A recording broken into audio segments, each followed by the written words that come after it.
is something that doesn't sit right with you. That one of the family founders of the largest U.S. bank, the Federal Reserve, has a very disturbing history over the last century. Before and after the formation of the Fed in 1913, the Rockefeller family and foundation has its roots in human experiments and eugenics. They even funded multiple Nazi experiments in the 20s. And in the 30s, the Rockefellers donated millions, as well as land, funding the Sloan Kettering Institute, the future home of Chester South. He experimented on about 24 senile African-American women, injecting them with cancer cells without their knowledge. Then he did the same thing on about 400 inmates without their knowledge. His punishment was he became the vice president of the American Cancer Society, also funded by Rockefeller money. And I'm sure you've heard of the Tuskegee syphilis experiments or the Guatemalan syphilis experiment. Rockefellers looked to be defendants on at least one of those, but tied to both. But before all that, they started the American Medical Association, alongside Nazi Germany's Bayer, General Mills and Kellogg's, land rapist and slave laborer Nestle, Bristol Myers, Procter & Gamble, and J.P. Morgan Chase Bank. And that was the beginning of the pharma industry, patenting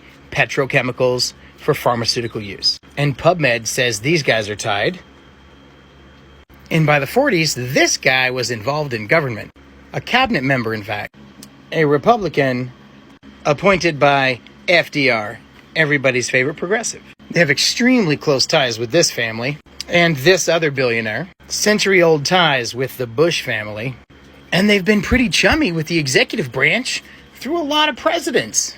I think by now we can all agree that the right and the left are two wings of the same bird. Maybe it's time we start talking about the bird.